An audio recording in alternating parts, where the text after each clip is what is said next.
Salut à tous chers téléspectateurs d'Ivoire TV, c'est avec beaucoup de plaisir que je vous retrouve pour cette émission Les Rendez-vous de l'immobilier. Après quelques mois d'absence, et bien nous revoilà. Voilà, tout simplement l'aventure se poursuit avec les Rendez-vous de l'immobilier sur Ivoire TV. Alors il faut dire que c'est vraiment très important de mettre en location son immeuble, ses maisons, tout cela. C'est aussi correct de se prendre une maison, de se louer un studio quelque part. Mais mieux, d'entretenir entre propriétaires et locataires des relations conviviales. Des relations basées sur le respect mutuel, sur la considération, sur la confiance. Plus important encore, de respecter la loi, la législation en la matière. Il va sans dire que pour respecter la loi en la matière, il faut connaître cette loi.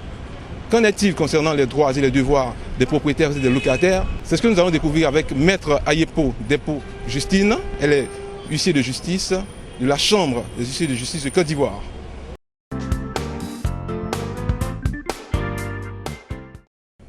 Alors bonjour maître. Bonjour. Comment allez-vous? Je vais très bien. Alors pour les téléspectateurs d'Ivoire TV, vous allez vous présenter. Qui êtes-vous? Je suis Maître Ayepo Justine. D'accord. Huissier de justice, titulaire de la 56e charge auprès du tribunal du Abidjan Plateau.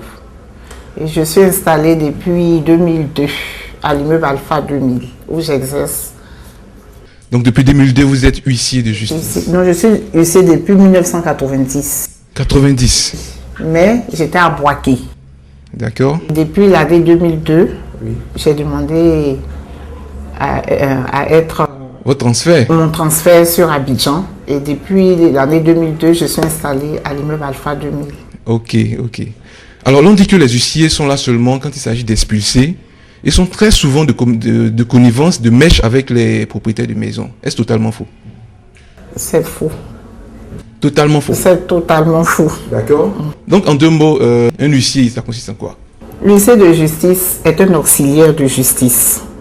Son rôle n'est pas seulement d'expulser les locataires, mais il a pour rôle d'attraire les parties devant les tribunaux, les juridictions judiciaires, l'exécution des décisions de justice, établir les constats, poser tous les actes qui entrent dans ses attributions.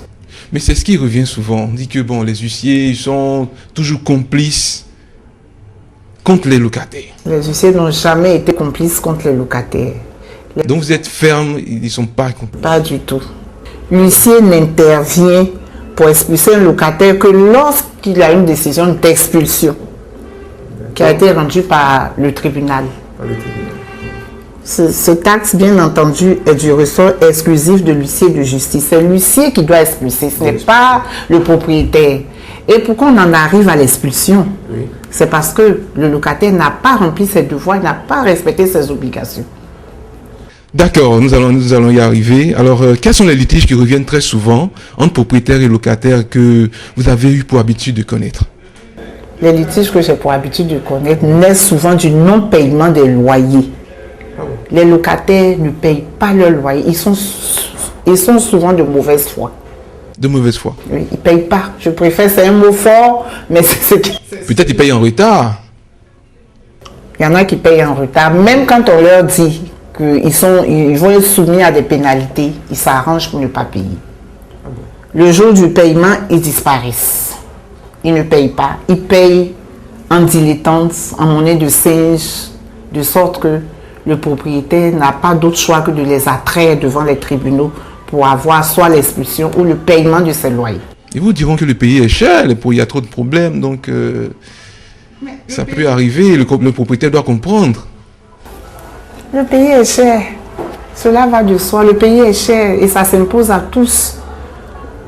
La cherté du pays ne s'impose pas qu'aux locataires. Et le propriétaire, il a construit ses maisons pour pouvoir en jouir. Bien sûr. Hein? Bien sûr. Pour arrondir ses fins de mois. Ouais.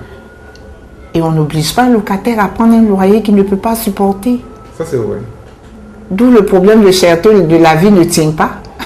Donc, les problèmes, les litiges qui surviennent très souvent, c'est le problème de non-paiement. Non-paiement de loyer. Ça, c'est de la part du locataire. Du locataire. Est-ce que le litige ne peut pas venir du propriétaire? Ben, il y a des litiges qui naissent du fait du locataire parce que lui aussi ne respecte pas... Du propriétaire? Du propriétaire parce qu'il ne respecte pas aussi ses obligations. On va en venir. Ok, alors, peut-on poursuivre un propriétaire qui exige d'un futur locataire présentation de sa photographie d'identité, de son ethnie, de sa région ou la copie de son relevé de compte bancaire. Bon. Peut-on poursuivre ce propriétaire-là? Bon, cela va de soi. Moi, dans mon étude ici, sincèrement, j'exige la photocopie du relevé de compte bancaire? Pas du relevé de compte bancaire, mais la carte d'identité. La carte d'identité, ouais, bon, qui est un document légal, bien sûr. Un document légal, parce qu'on a affaire à certains locataires qui viennent, ils disent qu'ils viennent pour louer une maison, en fait, ce n'est pas eux qui habitent la maison. Ils viennent signer les contrats, ce n'est pas eux qui habitent les maisons. J'ai eu plein de cas comme ça. Au moment où on les appelle pour non-paiement, non, c'est ma soeur qui habite. En fait, j'avais pris la maison pour mon petit frère qui est étudiant. Donc ils font louer ça, ils font de la sous-location ou bien, je crois. Sous-location, même si ce n'est pas de la sous-location, celui qui prend l'engagement n'habite pas la maison. Et quand il y a des litiges, on ne sait vraiment pas à qui s'adresser. Donc, pour mettre un peu de garantie, moi j'exige la photocopie de la carte d'identité. Et j'exige aussi que les gens me disent où est-ce qu'ils travaillent, où est-ce qu'ils sont en fonction, si je peux avoir un... certificat de travail, c'est ça? Pas certificat de travail, comme on appelle, un document qui prouve que, qui atteste que la personne est dans telle société. Ok, ça donne des garanties. Donne des garanties. D'accord. Mais un propriétaire qui dit bon, moi pour que une personne vienne habiter chez moi, de ma maison, vienne louer ma maison, il faut qu'elle est de quelle ethnie? Non, ça on peut le travail d'abord. Elle est de quelle religion? Non. Ça, c'est discriminatoire. Mais si ça arrivait, la personne, le locataire, a le droit de le poursuivre. D'accord, donc le locataire a le droit de le poursuivre. Il n'est pas encore locataire, c'est un futur locataire. Il a le droit de le poursuivre? Vous êtes sûr?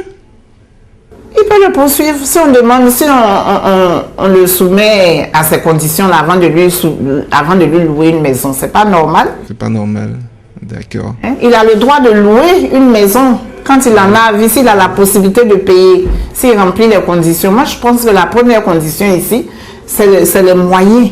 Ce n'est pas l'ethnie. Ce n'est pas l'ethnie ou bien la race sociale et tout. Moi, je pense que ça n'engage que moi. C'est de la discrimination. C'est de la discrimination. Donc, il peut poursuivre le propriétaire. D'accord, nous poursuivons. Alors, au titre des charges et des travaux, quelles sont les obligations du locataire? Le preneur. Le locataire, oui, le preneur, justement. Oui, c'est le preneur ou le locataire. Il doit entretenir les lieux loués en bon père de famille. D'accord. Le propriétaire a le droit de veiller à ce que le preneur use du local selon sa destination.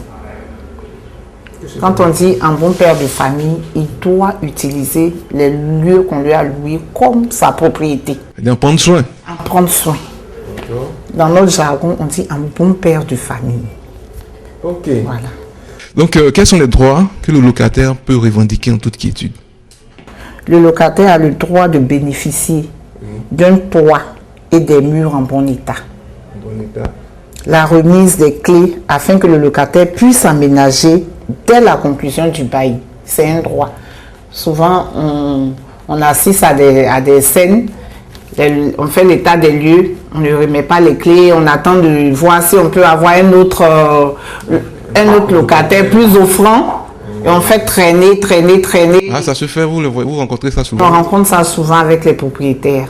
Ah, d'accord. Donc, dès que l'état des lieux est fait, il faut qu'on remette les clés au locataire pour qu'il puisse entrer dans la maison. Donc, vous avez dit qu'il a le droit de bénéficier, de jouir d'un logement en bon état. Ensuite, que les clés lui soient remises. C'est cela? Il doit aussi être protégé contre les troubles de jouissance et toute revendication des tiers. Il est dans la maison, les voisins l'empêchent, il y a des nuisances. Il faut que le propriétaire puisse régler les litiges qui naissent entre ces différents locataires, s'il y en a. Non, c'est le propriétaire qui doit... Propriétaire, pardon. Ah bon? Pas le locataire lui-même, il ne peut pas aller voir voisin, donc vraiment doucement. Bien quand le locataire il va lui-même, il peut le faire dans une certaine mesure, mais si ça prend des proportions, il faut que le locataire se réfère maintenant au propriétaire qui va prendre ce problème à bras le corps pour essayer de le régler. Parce que souvent, il y a en ce qui me concerne, hein, je gère des immeubles. Oui. Donc, tous les locataires qui sont dans l'immeuble, là, ils ont le même propriétaire. Et quand ça ne va pas entre eux, on est obligé de faire appel au propriétaire. Le propriétaire a-t-il tous les droits? Le propriétaire n'a pas tous les droits. Mais on dit c'est sa maison, donc je fais ce que j'en veux, c'est ma maison. Non. Je viens de dire que le locataire a des droits. Oui. Donc, le propriétaire ne peut pas avoir tous les droits. Le propriétaire n'a pas tous les droits. D'accord. Non, en fait, en pratique, c'est ce qu'on remarque. Et il vient, bon, il expulse tout le monde. Il dit, bon, voilà, je dois partir, je dois renouveler ma maison. Donc, celui qui n'est pas d'accord, qui s'en aille. Tout ça, c'est fait sous condition. La loi a tout réglementé. Un propriétaire ne peut pas se lever de but en blanc pour expulser un locataire sans passer par la loi. Sans passer par la loi. Sans passer par la loi, c'est pas possible. Ça s'appelle voie de fait. Et le propriétaire, il a ses droits. C'est quoi? Moi, ce que je comprends dans cette question, ses droits, il doit réparer comment on appelle ça? Les réparations, par exemple, quand il y a l'humidité qui entre dans les maisons. Ça sont ses obligations. Ça, ce sont ses obligations. Enfin, cette question débouche sur l'autre question. Donc, quelles sont les obligations du propriétaire? Les obligations du propriétaire, ça, c'est ce que je viens de dire là. La réparation des grosses œuvres, l'étanchéité, la peinture de façade. Quand la peinture a pris un coup, parce qu'il y a des intempéries du climat en Afrique, il faut refaire pour au moins que ce soit propre, que la maison attire, que les gens aient envie d'y vivre. Mais j'ai l'impression que cette partie-là n'est pas vraiment comprise en Côte d'Ivoire surtout, parce que on voit certains quartiers où, bon, dit précaire bien sûr, où vraiment on y voit du tout. Oui, mais les quartiers précaires, c'est Il y a des propriétaires qui y sont. Ça, moi, je ne peux pas dire grand-chose. Vous-même, vous dites quartier précaire. Qui dit quartier précaire? Ça veut tout dire. C'est parce qu'ils n'ont pas les moyens qu'ils habitent ces quartiers. Les gens viennent, ils s'installent de façon anarchique. Il y a des gens qui sont là, qui se sont installés d'eux-mêmes. Ils ont pu construire quelque chose, ils sont là pour abriter leur famille. On ne peut pas leur demander de mieux faire. En fait, le propriétaire doit veiller à ce que le logement soit en bon état. En bon état. Il doit veiller sur l'étanchéité, tout cela. L'étanchéité, comme j'ai dit là. Mais ça, c'est à tout moment. Oui, à tout moment, quand le besoin s'en fait. C'est-à-dire que gens dans la maison, tout est propre, mais peut-être au bout de 3 mois, qu'il y a un problème de fuite, c'est le propriétaire qui doit venir. Le propriétaire qui doit venir le réparer. Et si ces fuites sont de mon fait?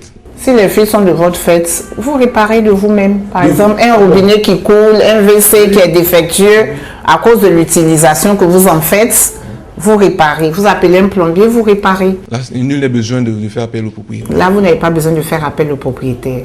Mais quand les fuites relèvent du propriétaire, c'est-à-dire des fuites souterraines. Les fuites souterraines, oui. Qui passent par le mur ou par le sol. La moisissure. La moisissure, vous faites appel au propriétaire.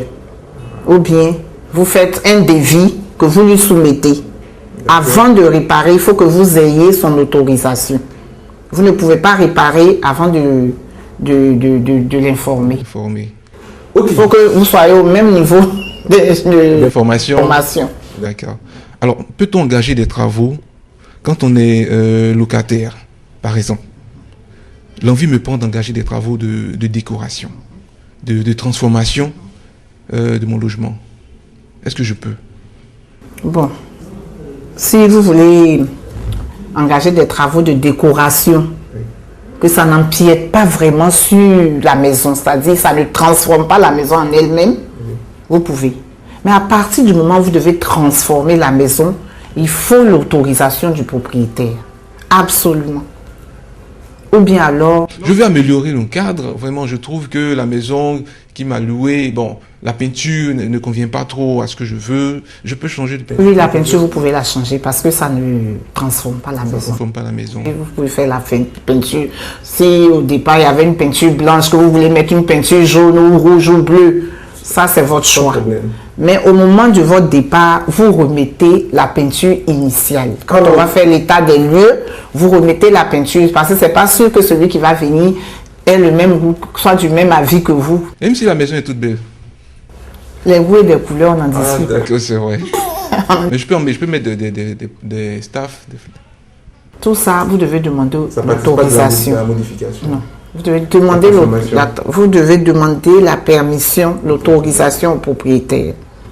Ok, alors nous remarquons aussi que faire l'état des lieux quand on entre ou quand on sort d'une maison présente peu d'intérêt pour les Ivoiriens. Vraiment, qu'en est-il réellement? Et comment faire un état des lieux? D'abord, qu'est-ce que fait l'état des lieux? Et ensuite... Qui fait l'état des lieux? L'état des lieux doit être contradictoire. C'est-à-dire, le locataire et le propriétaire doivent être présents pour la description des lieux. L'état des lieux, c'est la description des lieux.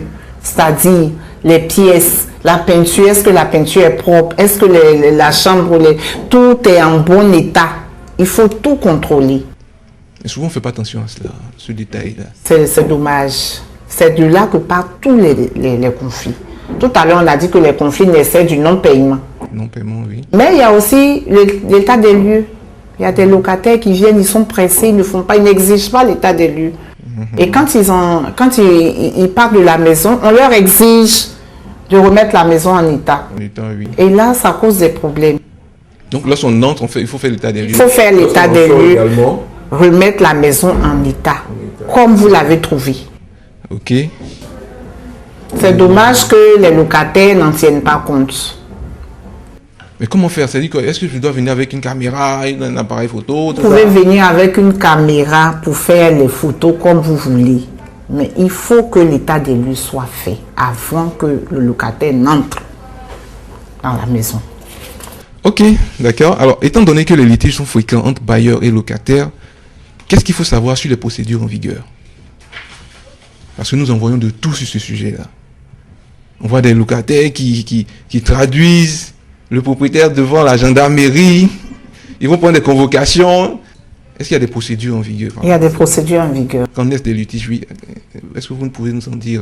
Oui, je peux vous en parler. D'accord. Bon, pour les maisons d'habitation, quand un locataire doit, on saisit le tribunal de première instance en référé expulsion. Quand un locataire doit? Un locataire doit. Un mois. Pas un mois, mais 2 mois, à partir de 2 mois, 3 mois. Le propriétaire Saisit le tribunal en référé expulsion pour le voir expulsé. Mais s'il a, comment on peut dire ça, le dépôt des garanties. Le dépôt de garantie, comme vous dites, c'est pour garantir les lieux loués. Oui, il y a 3 mois, 3 mois de dépôt. Ça n'a rien à voir avec les loyers. Le dépôt de garantie, même s'il est de 3 mois, 4 mois, c'est pour garantir les lieux loués. D'accord. On ne peut en aucun cas opérer une compensation entre le dépôt de garantie et les loyers. Okay. Vous payez vos loyers régulièrement. Le jour où vous partez, vous faites l'état des lieux, vous remettez la maison en état. Le propriétaire est tenu de vous rembourser intégralement votre dépôt de garantie. Votre caution. Votre Donc, à caution. partir de 2 mois de retard, le propriétaire me traduit en justice. Il peut vous traduire en justice. C'est-à-dire qu'il envoie d'abord une convocation, la police vient me chercher, c'est ça? Besoin de passer par la police. Ça, ce sont des excès. Hein? On a l'impression que ceci se fait ici.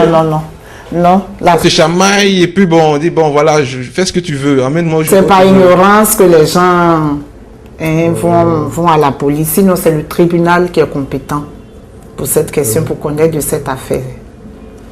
On va en référer expulsion. Et ensuite, on obtient une décision du tribunal qu'on appelle grosse. Une fois qu'on a la décision, on vient maintenant signifier au locataire. Oui. On lui demande de partir. Et quand il ne part pas maintenant, on prend une réquisition à la police, on se fait accompagner et on vient procéder à l'expulsion de ce locataire. Ça, c'est en matière d'habitation. Maintenant, quand c'est un commerce, un magasin, un bureau, là, on fait une mise en demeure. Sommation d'avoir à respecter les clauses du bail. Il a 2 mois, il ne paye pas. Là, Mise en demeure. mise en demeure, d'avoir à respecter les conditions du bail. On lui donne 1 mois pour payer ce qu'il doit. Ça, c'est en matière commerciale. Et quand il ne respecte pas dans le délai de 1 mois, on saisit maintenant le tribunal par voie d'assignation. On fait aussi, voilà. Et là, ça, c'est en dehors des voies de recours, de négociation, tout cela. C'est ça. Il dit, bon, propriétaire, vraiment, j'ai pas, ce mois-ci, là, c'est difficile. Est-ce que tu ne peux pas me laisser encore? Ça arrive. Ça arrive, ça arrive. Lorsque vraiment c'est que ça coince. Ça coince. C'est quand le propriétaire a tout essayé, qu'il ne peut vraiment pas entrer dans ses fonds, qu'il saisit le tribunal. Comment et à quel moment peut-on récupérer le dépôt des garanties? Mais comme je viens de le dire tout à l'heure, oui. Vous êtes dans une maison, vous avez respecté, vous avez dit tout ce que vous avez observé, tout à la lettre. Oui. Avant de partir, vous avez remis votre maison en état. D'accord. Vous rentrez en possession de votre caution. Ok. Avant de partir, si vous faites un préavis de 3 mois, vous écrivez à votre propriétaire. Oui. 3 mois avant. 3 mois avant pour lui dire que vous allez déménager à telle date. Et lui, il est obligé de vous remettre votre argent, votre caution. Mais il arrive souvent que des propriétaires disent à leurs locataires, bon, tu as 3 mois, finis ces 3 mois, et je ne peux pas je te remets rien du tout. Ça arrive. Et là, ça arrive. Je sais que ça arrive. Mais il peut s'arranger avec son locataire. Si le locataire accepte, tant mieux. Mais s'il n'accepte pas, il peut l'attraire aussi au tribunal. Comme je viens de dire tout à l'heure, il n'y a pas que le propriétaire qui a des droits. Okay. Le locataire en a également. Il a payé convenablement ses loyers. Il a remis la maison en état. Il a fait son préavis. Le propriétaire doit lui remettre son dépôt de garantie. S'il a des difficultés, qu'il s'arrange, il peut lui faire un échéancier. Ça peut arriver qu'il n'ait pas la liquidité. Mais souvent, le cas ne se pose pas parce que quand un sort, il y a toujours quelqu'un qui rentre. Si le propriétaire n'est pas de mauvaise foi, il lui rembourse. Il doit pouvoir rembourser. Ok, donc ce qu'on peut retenir aussi, c'est que on ne peut pas, dans le dépôt des garanties, puiser peut-être le mois. On ne peut pas. On a remarqué que les gens le font. On a beau leur expliquer. Tout à l'heure, je vous ai dit que les gens ne s'informaient pas. Les gens ne s'informent pas assez sur la question de loyer. Le dépôt de garantie ne peut en aucun cas remplacer un loyer. J'entends souvent, mais j'ai épuisé, j'ai payé 7 mois de caution. J'ai pris 1 mois, j'attends, le mois prochain, je vais... Non. Il y a des gens qui procèdent de cette manière. Et après, ils sont dans la maison, ils n'ont plus de dépôt de garantie parce qu'ils ont épuisé, selon eux, ils ont épuisé le dépôt de garantie. Le dépôt de garantie ne doit pas être amputé de quoi que ce soit. Il dit que c'est son argent, donc tu peux puiser... Non, c'est pas son argent. Son argent, c'est son argent, certes, mais c'est pour garantir les lieux loués. Les lieux loués. Tant que vous êtes dans la maison, vous ne devez pas toucher au dépôt de garantie. Ok. Alors, il ne faut pas toucher au dépôt de garantie. Alors, avant votre dernier mot, voilà une question qui est encore sur le bout des lèvres. Il se trouve que certains propriétaires vont jusqu'à demander jusqu'à 10 mois de caution. Qu'est-ce que vous en pensez? Est-ce que c'est normal? Personnellement, je trouve que c'est pas normal. C'est pas normal. C'est une pratique qui s'est instituée du jour au lendemain. Mais qu'en dit la loi? La loi n'est pas précise en la matière. La loi n'est pas précise. La loi ne fixe pas un montant précis de caution. Les gens le font un peu à la tête du client. Et bon, j'ai côtoyé certains propriétaires qui exigent plusieurs mois de caution. Ils m'ont dit, ah, les gens viennent, ils ne payent pas, ils dégradent les maisons, ils s'en vont. C'est pour ça que nous exigeons 10 mois. Et puis quand la demande est forte, les gens veulent gagner. Ils font de la spéculation en fait. Surenchère, tout ça. C'est pareil pour les mois d'avance, tout ça. C'est pareil pour les mois d'avance, mais les mois d'avance, comme on récupère, quand vous payez, si vous payez 5 mois d'avance, quand vous rentrez dans la maison pendant 5 mois, vous ne payez pas. C'est au sujet de la caution que cela pose problème. Ok, donc maintenant, votre mot de fin. Ben, mon mot de fin, bon, j'ai été très heureuse de vous recevoir ici. J'espère que j'ai pu répondre à toutes vos attentes. Et puis, vous m'avez fait confiance. En tout cas, les téléspectateurs vous feront le retour. Merci en tout cas de vous être prêtés à nos questions. Nous avons été à l'école vraiment d'une praticienne du droit. En tout cas, merci. Et puis allez. C'est moi qui vous remercie. Alors c'est ici que prend fin notre émission de ce jour. À très bientôt pour un autre numéro des rendez-vous de l'immobilier. D'ici là, portez-vous bien. Au revoir.